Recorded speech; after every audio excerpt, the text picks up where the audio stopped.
ॐ अज्ञानतिमिरान्धस्य ज्ञानाञ्जनशलाकया चक्षुरुन्मीलितं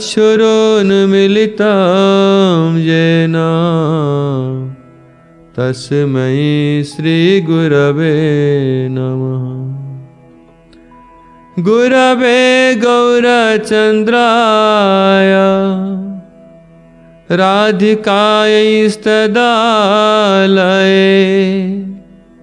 कृष्णाय कृष्णभक्ताय तद्भक्ताय नमो नमः। श्रीमद् भगवद गीता द्वितीय अध्याय।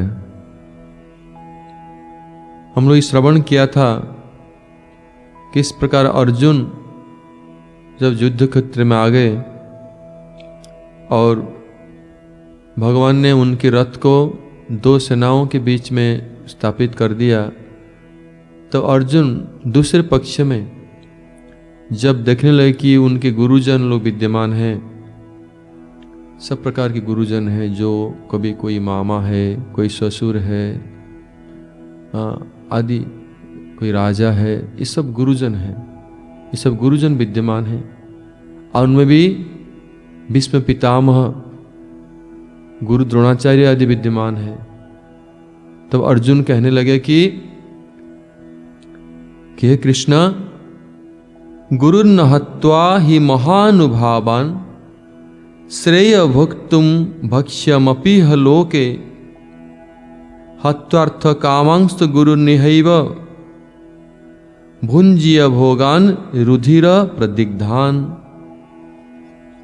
कि मैं ये गुरुजन हमारे जो विद्यमान है इधर उपस्थित हैं, पितामह भीष्म, गुरु द्रोणाचार्य आदि, ये कोई साधारण गुरुजन नहीं है, वो महानुभाव है जो कि काल के अतीत हैं, जितेंद्रिय हैं। ऐसे महान गुरुजन की हत्या करके इतना दोष या पाप में करना नहीं चाहता हूँ। वरं इस संसार में अगर निंदनीय भिक्षा कर्म भी करना पड़े, जो कि क्षत्रियों के पक्ष में वो निंदनीय है, तब भी हम उसको स्वीकार करेंगे, चाहे अपना मान सम्मान कीर्ति नष्ट हो जाए, इसमें कोई परवाह नहीं। भिक्षान्न के द्वारा ही मैं जीवन यापन करना श्रेयस्कर मानता हूँ, कल्याणकारी मानता हूँ। किंतु गुरुजनों की हत्या करने से जो भोग प्राप्त होगा ये लोक में या परलोक में, ये तो रक्त रंजित होगा, उनके खून से रंजित ऐसे भोगों का क्या लाभ है। तो ऐसे अर्जुन फिर भी, अभी अर्जुन मोहग्रस्त हैं, फिर भी ऐसे वाक्य कह रहे हैं। हमारे आचार्य लोग, हम लोग इसको श्रवण किया था, हमारे आचार्य श्रेष्ठ श्री विश्वनाथ चक्र ठाकुर और हमारे गुरुदेव एवं विष्णुपाद परमहंस श्री श्रीमद् भक्त नारायण गोस्वामी महाराज जी इसके बहुत सुंदर व्याख्या किए हैं। आज हम उसको आस्वादन करेंगे। भीष्मदेव कौन पक्ष में युद्ध कर रहे थे?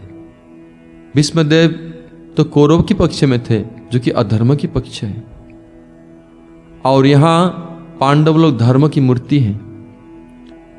तो यहां एक कंफ्यूजन हो जाता है, लोगों के मन में द्वंद्व उपस्थित हो जाता है कि भीष्मदेव की स्थिति क्या है। क्या वो भक्त हैं? तो कहते हैं कि 12 महाजनों में से अन्यतम है, भगवान कृष्ण की परम भक्त हैं, तो धार्मिक हैं पूर्ण रूप में। तो धार्मिक होकर के अधर्म की पक्ष में युद्ध करे, अधर्म को सपोर्ट कर रहे हैं। फिर महाजन और भगवान की परम भक्त होकर कृष्ण के विरुद्ध में युद्ध कर रहे हैं। ये कैसे हो सकता है? भीष्मदेव है कौन? उनका स्थिति क्या है? उनके संबंध में हमको जानना आवश्यक है, क्योंकि इस महाभारत युद्ध में, इस धर्म युद्ध में भीष्मदेव की जो भूमिका है बहुत गुरुत्वपूर्ण है। जानना बहुत स्पष्ट रूप में हमको समझना चाहिए कि भीष्मदेव धर्म के पक्ष में थे कि अधर्म के पक्ष में थे, बहुत जरूरी है। वास्तविक अगर विवेचन करा जाए तो भीष्मदेव थे धर्म के पक्ष में, लेकिन वो निरपेक्ष थे, क्योंकि निरपेक्ष ना होए धर्मेर रक्षण, अगर एक व्यक्ति निरपेक्ष नहीं होगा तो धर्म की रक्षा नहीं कर पाएगा, क्योंकि ये धर्मज युद्ध था और भगवान के परम भक्त भी हैं। इसलिए धर्म को रक्षा करने के लिए भीष्मदेव किस प्रकार धर्म निरपेक्षता को अवलंबन किया अपने जीवन में, इसके संबंध में हम लोग आस्वादन करेंगे। अभी हम लोग चर्चा करेंगे। भीष्म पितामह महाराज शांतनु और गंगा देवी के पुत्र थे, जो कि चिरकुमार आजीवन ब्रह्मचारी व्रत लिए हुए थे। श्रीमद् भागवत के अनुसार ये परम कृष्ण भक्त थे, महापराक्रमी थे, जीते इंद्रिय थे, उदार तत्व ज्ञाता, शास्त्र तत्व के ज्ञाता और सत्य प्रतिज्ञ थे। सत्य प्रतिज्ञ, जो प्रतिज्ञा कर लिया, सत्य कर लिया, उसको जीवन में पालन करते थे, रक्षा करते थे। और मृत्यु इनके अधीन था। क्यों? इच्छा मृत्यु के वरदान प्राप्त हुआ था, मृत्यु को भी उन्होंने जय करके रखे थे।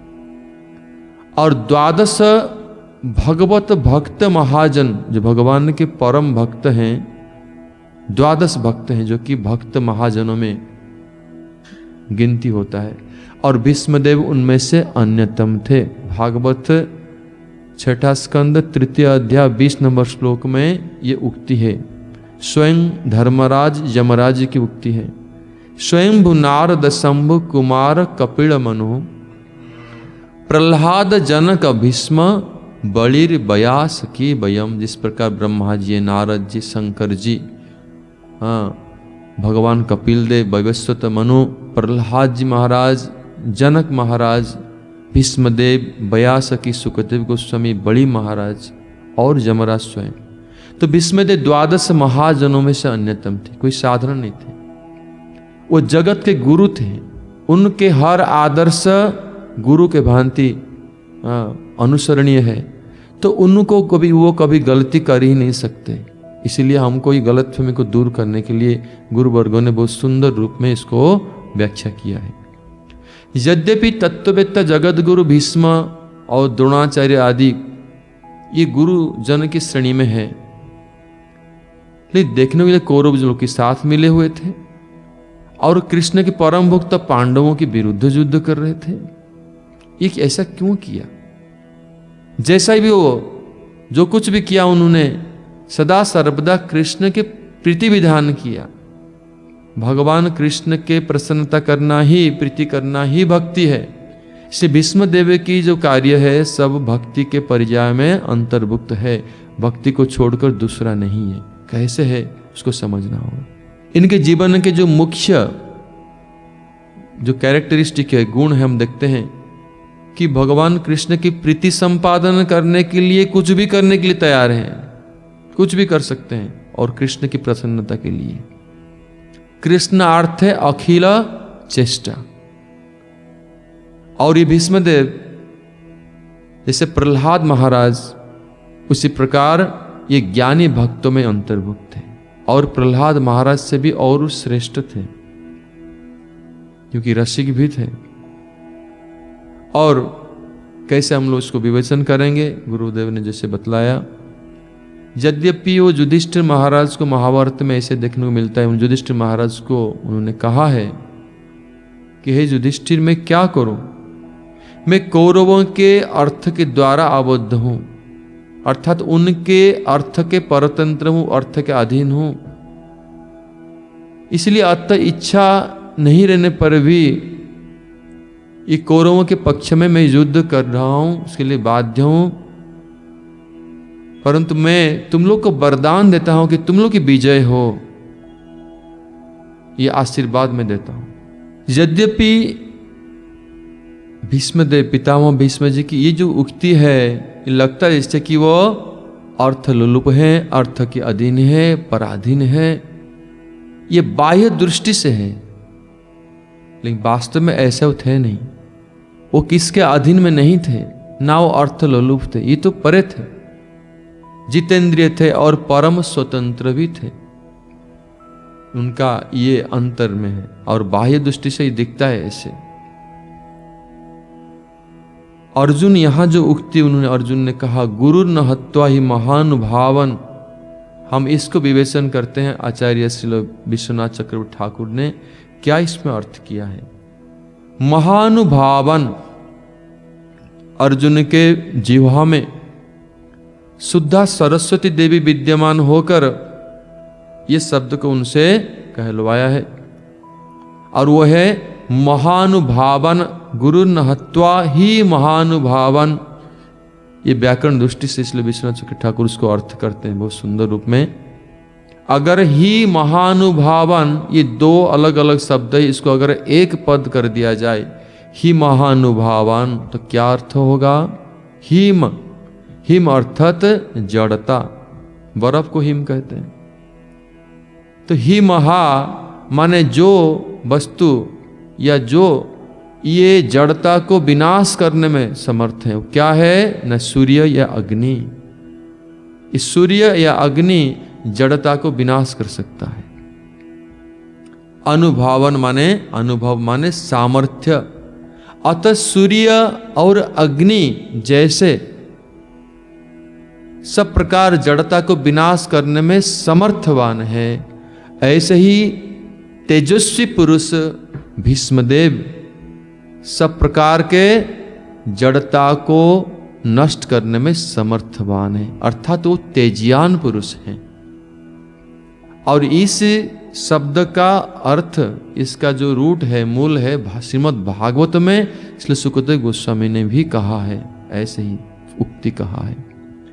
जैसे तेजस्वी सूर्य व अग्नि सब प्रकार जड़ता को नष्ट करने में, सब प्रकार अशुद्धि अपवित्र वस्तु को जलाने में समर्थ है, जला करके शुद्ध कर देते हैं और वो दोषी नहीं बनते या दूषित नहीं होते। सूर्य कभी दूषित नहीं होता और अग्नि भी सब प्रकार अशुद्धि अपवित्र वस्तु को जलाने के बाद भी वो अशुद्धि नहीं होते, सब समय सर्वदा पवित्र ही रहते हैं। उस प्रकार भीष्मदेव, जैसे जिस प्रकार अर्जुन के जिह्वा में शुद्धा सरस्वती देवी कह रहे हैं कि भीष्मदेव ऐसे तेजस्वी जैसे सूर्य और अग्नि महातेजस्वी हैं, और ये कभी सब प्रकार अशुद्धि को ध्वंस कर सकते हैं, जला सकते हैं, लेकिन स्वयं अशुद्धि नहीं होंगे। कभी कभी दिखाई पड़ता है ऐसे कि अग्नि अपवित्र हो गया तो अग्नि के अंदर क्या क्या कचरा डाल दिया, अग्नि कभी नहीं होगा। अग्नि उसको जला करके स्वयं पवित्र बन है ही सबसे। श्रीमद् भागवत में 10वें स्कंद 33 अध्याय 29 श्लोक में सुखदेव गोस्वामी जी कहते हैं, धर्म व्यतिक्रमो दृष्ट ईश्वराणाम च साहसम तेजीयसाम न दोषाय बन्ह सर्वभुजो यथा। जैसे अग्नि पवित्र अपवित्र समस्त पदार्थों को जलाने के कारण क्या नाम हुआ, सर्वभूख, और स्वयं कभी अपवित्र नहीं होते हैं। उस प्रकार समर्थवान व्यक्ति, समर्थवान पुरुष कभी कभी दिखाई जाता है कि वो धर्म को व्यतिक्रम कर दिया, अधर्म के मार्ग पर चल पड़े। ऐसा दिखाई पड़ने पर भी वो कभी भी ये दोष युक्त नहीं होते हैं, दिखाई पड़ने पर भी वास्तव में वो दोष मुक्त ही रहते हैं। तो अगर कोई व्यक्ति ऐसा प्रश्न करेगा कि तेजस्वी भीष्मदेव कौरवों के पक्ष में युद्ध किया और पांडवों के विरुद्ध युद्ध किया, ये तो अन्याय नहीं है, ठीक है, मान लेते हैं कि ये अन्याय नहीं है, उन्होंने जो कुछ किया ठीक ही किया। लेकिन परम कृष्ण भक्त होकर अपने आराध्य देव की विरुद्ध में युद्ध किया। खाली युद्ध नहीं किया, उनके अंग को तीक्ष्ण बाणों के द्वारा क्षत विक्षत भी कर दिया, खून बहने लगा। ये कैसा भक्ति है, ये क्या भक्ति के लक्षण है? इसके उत्तर में कह रहे हैं, पहला इसमें तर्क दिया गया है, विचार दिया गया है कि जिस प्रकार भगवान श्री कृष्ण असुरों को मोहित करने के लिए क्या किया, ना प्रच्छन्न बौद्धवाद को प्रचार करने के लिए उनके परम भक्त महादेव शंकर को आदेश दिया कि हे शंकर, मायावादम असत शास्त्रम प्रच्छन्नम बौद्ध उच्यते तस्मात् विहितं देवी कड़ो ब्राह्मण मूर्तिना। जो उक्ति है शास्त्र में, महादेव स्वयं कहते कि भगवान श्री कृष्ण अपने प्रिय भक्त शंकर महादेव उनको आदेश दिया, जा करके वेद विरुद्ध चीज प्रचार करो, वेद विरुद्ध तत्व को प्रचार करो, प्रच्छन्न बौद्धवाद नास्तिकवाद को प्रचार करो। तो उनको आदेश दिया शंकर जी को, शंकर जी ने उसका पालन भी किया। तो ऐसे मायावाद के प्रचार करना, शून्यवाद को प्रचार करना भगवान नहीं है, उनका आकार नहीं है। ऐसे प्रचार करने की भक्ति है? ये शंकर जी के लिए भक्ति होगा। क्यों? वो अपने आराध्य देव की आज्ञा मात्र ही पालन किया, इसलिए उनके लिए वो भक्ति है। दिखाई पड़ता है क्या? ये तो असुर लोग को मोहित करने के लिए मायावाद प्रचार किया, ये कैसे भक्ति हो सकता है? लेकिन ये भक्ति है। उसी प्रकार भीष्मदेव भगवान कृष्ण की परम भक्त है। वो कैसे अपने प्रभु के आज्ञा को पालन किया, हम लोग आगे भी आस्वादन करेंगे। जैसे परम भक्त शंकर भगवान की इच्छा से, कृष्ण की इच्छा से बाणासुर के पक्ष में युद्ध किया और कृष्ण के विरुद्ध युद्ध किया, उसी प्रकार भीष्म पितामह ने भगवान श्री कृष्ण के साथ युद्ध किया। इसमें कोई भी भक्ति का हानि नहीं है, क्योंकि वो कृष्ण की प्रीति के लिए, कृष्ण की इच्छा से, उनकी इच्छा से, उनके लिए ही सब कार्य करते हैं। इसलिए इसको समझना होगा, इसमें कोई भी हानि नहीं। तीसरा विचार है कि भगवान श्री कृष्ण भूभार को हरण करने के लिए, पृथ्वी जो असुरों की भार से भारी हो गया था, ये असुरों के पाप से, दुष्कर्म से, ये भूभार को हरण करने के लिए ये महाभारत युद्ध को आयोजन किया भगवान ने। क्योंकि समस्त आसुरी शक्ति को एकत्र करके ध्वंस करने की विचार है भगवान के। और ये ध्वंस, ये युद्ध आवश्यक है, क्योंकि इसमें आसुर शक्ति के विनाश होगा और धर्म प्रतिष्ठित करेंगे। अगर गुरु द्रोणाचार्य, पितामह भीष्म आदि महान योद्धा, ये लोग अगर विपक्ष में नहीं रहते, कौरव के पक्ष में नहीं रहते, तो युद्ध ही नहीं होता। अगर ये पांडव के पक्ष में होते तो कभी युद्ध नहीं होता, क्योंकि विपक्ष में रहे, इसीलिए युद्ध संभव हो गया। युद्ध संभव, अगर युद्ध नहीं होता, ये भूभार हरण होना जो कि भगवान की इच्छा है, धर्म को स्थापन करना, असुर शक्ति को विनाश करना, ये सब कार्य भगवान के नहीं होता। इसलिए सर्वज्ञ भगवान अपनी इच्छा में, भगवान श्री कृष्ण अपनी इच्छा में अपना योगमाया शक्ति को आश्रय लेकर भीष्मदेव की हृदय में ऐसे इच्छा जागृत किया कि विरोधी पक्ष में रहेंगे वो, विपरीत उनको ऐसा कर दिया। योगमाया के प्रभाव से भगवान ने ऐसे प्रेरणा दिया ताकि वो कौरव के पक्ष में युद्ध करें। ताकि पितामह भीष्म की स्वतंत्रता था कि वो चाहे तो पांडवों के पक्ष में भी युद्ध कर सकते थे, लेकिन क्यों कौरव के पक्ष में युद्ध किया? क्योंकि भगवान ने योगमाया शक्ति के द्वारा उनके हृदय में ऐसे प्रेरणा जागृत किया ताकि वो कौरव के पक्ष में ही रह करके पांडव के विरुद्ध युद्ध किया। ये भगवान की इच्छा ही था। भगवान अपनी इच्छा, अपने भक्तों को ऐसे ही कठपुतली की भांति उनको योगमाया के प्रभाव से व्यवहार करते हैं। इसीलिए यद्यपि भीष्मदेव कौरव के पक्ष में युद्ध किया, भगवान कृष्ण की प्रीति के लिए किया। जो भी कुछ किया उन्होंने कृष्ण की प्रीति के लिए। हमारे सर्वश्रेष्ठ रूपानुग वैष्णव आचार्य श्रील जीव गोस्वामी पाद श्रीमद् भागवत की एक श्लोक की टीका में ऐसे व्याख्या करते, ऐसे सुंदर अपना भावना को व्यक्त किया है कि महाभारत युद्ध में श्री कृष्ण की इच्छा से भीष्म पितामह की हृदय में आसुरिक वृत्ति जागृत हो गया था। भीष्म पितामह की जो कार्य है, ये असुर लोग के कार्य, अधर्म के पक्ष में युद्ध करना, धर्म के विरुद्ध युद्ध करना, अपने इष्ट देव के ऊपर प्रहार करना, ये तो आसुरिक वृत्ति है। तो ऐसे आसुरिक वृत्ति उनके हृदय में कैसे प्रवेश किया? न कृष्ण की इच्छा से। इसीलिए अगर ऐसे वृत्ति उनके हृदय में जागृत नहीं होता तो उनके प्रिय प्रभु, उनके इष्टदेव भगवान श्री कृष्ण के ऊपर वो कभी तीक्ष्ण बाण प्रयोग नहीं कर सकते थे, न कृष्ण को क्षत विक्षत कर पाते।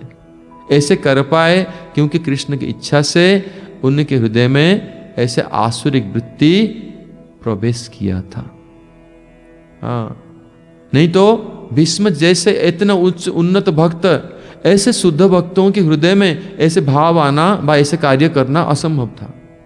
ये क्यों किया, आगे हम लोग श्रवण करेंगे। किस प्रकार उन्होंने अपना प्रतिज्ञा, हाँ, उस भगवान कृष्ण की प्रतिज्ञा को उन्होंने क्या किया ना, भंग करवाया। क्यों? ये भगवान की महिमा वृद्धि हुआ कि भगवान किस प्रकार भक्त वत्सल हैं।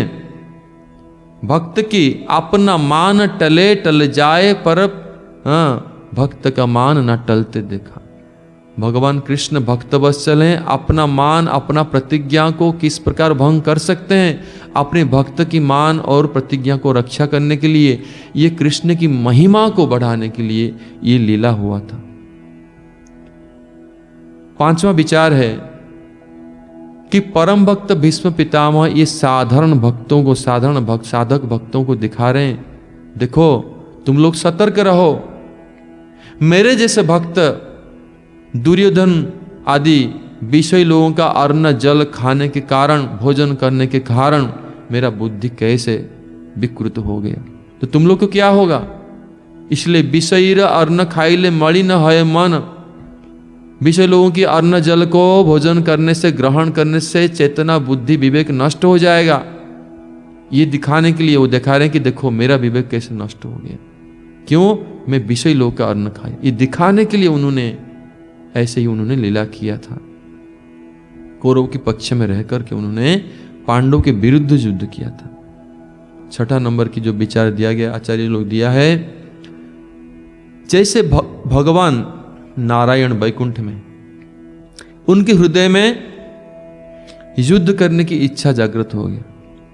भगवान नारायण चाहते हैं कि मैं तो सर्वशक्तिमान हूं, सब शक्ति के आधार हूं, लेकिन मैं अगर युद्ध करने चाहता हूं तो किससे करूं, मेरे बराबर तो कोई है ही नहीं। युद्ध करने की प्रबल इच्छा जागृत हो गई। जो उनके प्रभु के हृदय में ये इच्छा है, तो उनके पार्षद जय विजय ये बात को जान पाए कि हमारे प्रभु युद्ध करना चाहते हैं, उनके इच्छा को कैसे पूरा करें, हम लोग उनसे युद्ध करेंगे, उनको ये इच्छा को पूरा करके उनको आनंद प्रदान करेंगे। तो जय विजय के हृदय में इच्छा जागृत हो गया कि हम युद्ध करेंगे। ये युद्ध लालसा क्यों जागृत हो गया ना, उनको प्रभु को प्रसन्न करने के लिए। इसलिए भगवान की इच्छा से सनक, सनातन, सनत कुमार आदि 4 कुमार ब्रह्मा जी के वहां आ गए और उनके द्वारा इनको अभिशाप कराया। अभिशाप कराकर उनको असुर योनि में जाना पड़ा। ये समस्त लीला भगवान की इच्छा से ही हुआ था। निश्चित वैकुंठ में ऐसे अभिशाप होना, क्रोध होना, विरोधी भाव होना, ये सब असंभव है। क्रोध या अभिशाप वैकुंठ में नहीं है। ये भगवान की प्रीति विधान के लिए ये लोग स्वयं ऐसे विरोधी भाव चाहते थे जय विजय। क्यों ना, उनके प्रभु के साथ युद्ध करेंगे, विरोधी होंगे तभी तो युद्ध करेंगे, तो इसमें उनके प्रभु प्रसन्न होंगे, नारायण प्रसन्न होंगे। इसलिए उस प्रकार यदि भीष्म पितामह श्री कृष्ण को प्रसन्न करने के लिए चाहते हैं, हाँ, तो उन्होंने ऐसा किया क्योंकि कृष्ण को वीर रस को आस्वादन कराने के लिए, उनको युद्ध करने के लिए इच्छा प्रकाश किया। लेकिन भीष्मदेव के हृदय में जिस प्रकार जय विजय के हृदय में अपने प्रभु को मारने के लिए अभिलाष था नहीं, ये तो बाहर दिखावटी लीला है। उसी प्रकार भीष्मदेव कृष्ण को उन्होंने धनुष बाण में युद्ध किया, लेकिन उनके हृदय में थोड़ा सा भी, बिल्कुल उनकी कृष्ण के विरुद्ध में, कृष्ण शत्रु भाव जैसे वास्तव में उनको वध करना चाहते हो, ऐसे भाव उनके अंदर में बिल्कुल नहीं था। अगर ऐसे भाव उनके हृदय में होता तो भक्ति के जो स्तर से सदा के लिए वो नीचे पतित हो जाते और कभी भी भीष्म को कोई पूजा नहीं करता, ना भक्त को कहता, क्योंकि ऐसे भाव था नहीं। सिर्फ कृष्ण की प्रसन्नता के लिए उन्होंने ऐसे किया। यही उनका वास्तविक धर्म निरपेक्ष होकर कृष्ण के पक्ष में ही, कृष्ण की प्रसन्नता के लिए, धर्म रक्षा के लिए उन्होंने युद्ध किया। भीष्म पितामह ने महाभारत युद्ध में भगवान श्री कृष्ण का जो स्तुति किया, उसका वर्णन श्रीमद् भागवत में है। वो सुंदर रूप में भागवत की जो श्लोक है, युद्धि तुरग रजो विधुम्र विशस्वक, ये श्लोक जो दिया गया है पहला अध्याय 9वां श्लोक 34 नंबर श्लोक में, इसकी टीका में इसलिए विश्वनाथ चक्रवर्ती ठाकुर ने बहुत सुंदर रसपूर्ण व्याख्या किया। इस भाव के अनुसार भीष्मदेव कोई साधारण भक्त नहीं थे। जब युद्ध क्षेत्र में भगवान कृष्ण की शोभा को देख करके भीष्मदेव स्तुति कर रहे हैं, प्रार्थना कर रहे हैं, उनके अंदर में क्या भाव था। भगवान कृष्ण की मुख जो है उस समय घोड़ों की जो युद्ध क्षेत्र में जो घोड़ा है सब उनके खुर लग करके जो धूली उड़ रहा है और धूली में बिल्कुल धूसरित है उनका मुखमंडल। लेकिन उस मुखमंडल के सौंदर्य को देख करके उसमें कृष्ण की शोभा वर्धन हो रहा है। उसको देख करके वो ब्रज की याद कर रहे हैं, जिस प्रकार कृष्ण गोचारण कर रहे हैं और गोधूली के गायों की खुरा से जो खुर से जो निकल रहा है जो धूली, वो धूली कृष्ण के मुख को आवृत कर रहा है। कृष्ण के मुख कमल अभी सौंदर्यता का वृद्धि हो रहा है। ये बात कितना माधुर्य भाव ब्रज की स्मरण कर रहे हैं कृष्ण को युद्ध क्षेत्र में देख करके। जब रथ की एक पहिया को लेकर कृष्ण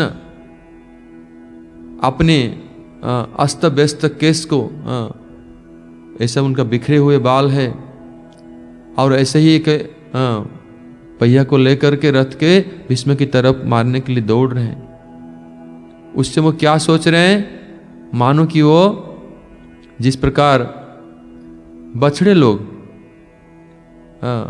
गाय लोग वो अपने घर की तरफ भाग रहे हैं, गोचारण से जब रिटर्न कर रहे हैं, ऐसे ही कृष्ण वो दौड़ के आ रहे हैं। माधुर्यपूर्ण भाव है। वो नहीं कह रहे हैं कि उनको कृष्ण क्रोधित हैं, ऐसा है तैसा है, ऐसे वर्णन नहीं किया। मानो कि वो दौड़ के आ रहे हैं जिस प्रकार गावी गैया अपने घर को जा रहे हैं। तो ऐसे उनके जो भाव है और जो पसीने उनके टपक रहे हैं, इसको देख करके कितने सुंदर सुंदर माधुर्य भाव के कहाँ वो सब भाव को चिंतन कर रहे हैं। इसीलिए यहाँ भीष्मदेव की जो भाव है वो बहुत उच्च कोटि के हैं। कहाँ वो कैसे कैसे कृष्ण की जो लीला है गोपियों के साथ उसको भी स्मरण कर रहे हैं। इसीलिए कृष्ण है रसो वही सह, अर्थात अखिल रसामृत मूर्ति। तो ये कंक्लूजन ये है, सब प्रकार के रस उनमें विद्यमान है। उसमें से एक है वीर रस या युद्ध करने की रस। जब भगवान श्री कृष्ण को युद्ध रस या वीर रस को आस्वादन करने की इच्छा हो जाता है, क्योंकि भगवान रसो वैसे हैं, सब प्रकार के रस की आधार है। तो इस इच्छा रूपक प्रीति को पूर्ण करने के लिए तो भीष्मदेव कौरव लोगों के पक्ष में ही युद्ध किया और कृष्ण के अंग में सराघात किया, क्योंकि वो कृष्ण की इच्छा को पूरा कर रहे हैं। यहाँ कोई विरुद्ध भाव नहीं है, साधारण व्यक्ति इसको नहीं समझ सकता। श्री महाभारत में ऐसे दिखाई पड़ता है कि भगवान श्री कृष्ण ने प्रतिज्ञा किया था कि युद्ध में उन्होंने अस्त्र धारण नहीं करेंगे। दूसरे पक्ष में उनके प्रिय भक्त भीष्मदेव ने प्रतिज्ञा किया था, मैं अगर कृष्ण को शस्त्र धारण नहीं करा पाऊंगा तो मैं अपने को आज से शांतनु पुत्र नहीं कहूंगा, मैं आपका बाप का बेटा नहीं हूं। ऐसे प्रतिज्ञा किया। तो किसकी प्रतिज्ञा? भगवान ने प्रतिज्ञा किया अस्त्र नहीं पकड़ेंगे और ये प्रतिज्ञा करे कि उनको अस्त्र धारण कराएंगे। तो किसकी प्रतिज्ञा श्रेष्ठ है? भगवान ने अपना प्रतिज्ञा को तोड़कर भीष्म जी की प्रतिज्ञा को रक्षा किया। ये उनकी महानतम भक्त वात्सल्य। स्व निगम मपहाय सब प्रतिज्ञामृता मधिक कर्तुम मबप्लुते रथस्थः। भीष्म पितामह कह रहे हैं, कृष्ण के प्रति वो कह रहे हैं कि जो मेरे प्रतिज्ञा को रक्षा करने के लिए अपना प्रतिज्ञा को तोड़कर भंग करके रथ से उन्होंने कूद पड़े और वेग पूर्वक रथ के पहिया को लेकर मेरे प्रति वो धावमान हो गए। ऐसे भक्त वत्सल भगवान को मैं बार बार प्रणाम करता हूं। ये भक्त वत्सलता उनका है। इसीलिए विपक्ष लोगों की पक्ष ग्रहण करने पर भी भीष्म पितामह परम भक्त हैं, इसमें कोई भी संदेह नहीं। इसलिए भीष्म पितामह की चरित्र से शिक्षा मिलता है कि जो कुछ भी वो करते हैं सब कुछ कृष्ण की प्रीति के अनुकूल ही उन्होंने किया। और उनके लीला के सहायक रूप में विद्यमान हुए परम भक्त। इसलिए उनका चरित्र दुर्गेय है, अतर्क्य है। तर्क के द्वारा या ज्ञान के द्वारा नहीं समझ सकते। मायाबद्ध जीव अगर अनुकरण करे, हम भी ऐसा करेंगे और गुरु बनेंगे। जैसे भीष्मदेव भी गुरु थे, गुरुजन है, महाजन है। लेकिन वास्तविक गुरु कौन है? गुरु न सस्यात स्वजन न सस्यात। वो गुरु नहीं है अगर वो न मोचय जसऊ पे तु मृत्युम, मृत्यु संसार से उद्धार करने में समर्थ नहीं, वो गुरु नहीं बन सकता। वास्तविक गुरु जो है शब्द ब्रह्म में निष्णात और पर ब्रह्म की पूर्ण अनुभूति प्राप्त और संसार से विरक्त व्यक्ति ही गुरु हो सकता है। इसलिए भीष्मदेव की जो गुरुत्व है, उनका गुरुजन बनना, उस तरह को कोई अनुकरण नहीं कर सकता है। साधारण लोग नहीं, उनको समझ ही नहीं पाएगा। इसमें कुछ लीला है, मैं बतलाने जा रहा हूं अभी, कि बलि महाराज भी अपने गुरु शुक्राचार्य को त्याग किया क्योंकि वो भक्ति विरोधी थे। और भीष्मदेव की जो भक्ति है इतना उच्च कोटि का था कि वहां अपने गुरुदेव भी उनसे पराजित स्वीकार किया। क्योंकि ऐसे केस हुआ महाभारत में, ऐसे लीला है कि भीष्मदेव ने अकुमार ब्रह्मचारी रहने की संकल्प किया था, लेकिन उनके भाई विचित्रवीर्य जो राज सिंहासन में विद्यमान थे, उनके लिए उन्होंने काशी राजकुमार को स्वयंवर सभा में जीत के लाए। 3 राजकुमारी को, अंबा, अंबालिका, अंबिका। अंबिका अंबालिका ने उन्होंने विचित्रवीर्य को उन्होंने स्वीकार किया, वरण किया। लेकिन जो अंबा, उन्होंने भीष्मदेव को ही विवाह करना चाहा। अंबा ने जो प्रस्ताव रखा कि मुझे आपने जीत के लाया तो हमको विवाह करो, भीष्मदेव ने कहा कि यह संभव नहीं, क्योंकि मैंने प्रतिज्ञा, तो हमको लाया क्यों?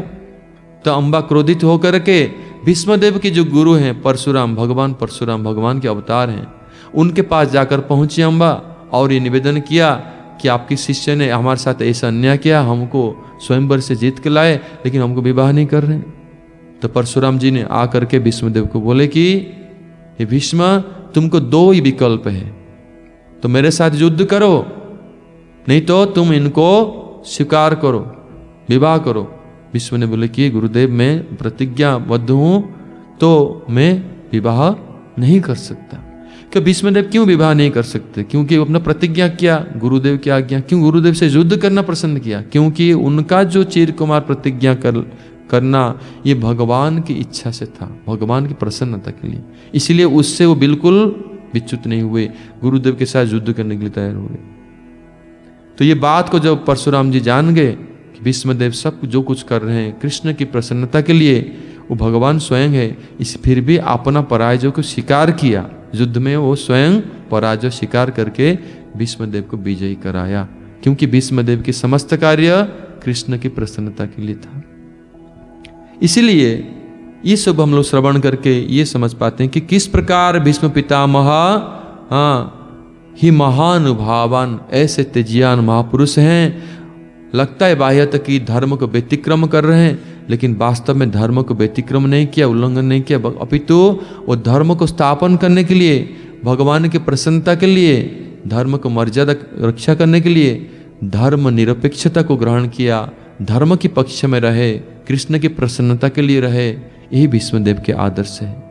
हम आगामी दिनों में और श्रवण करेंगे श्रीमद् भगवद गीता से, और इससे हम लोग ये शिक्षा लाभ करते हैं कि किस प्रकार ये धर्म युद्ध में भीष्मदेव धर्म निरपेक्ष थे। धर्म निरपेक्ष का अर्थ क्या है?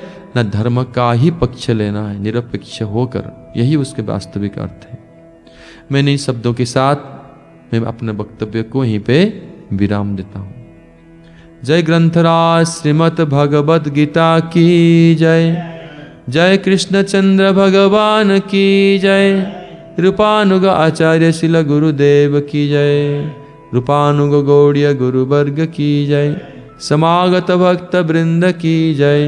निताय गौर प्रेमानंदे हरि हरि बोल। हरे कृष्ण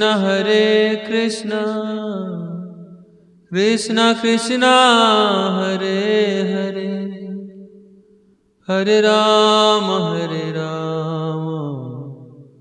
राम राम हरे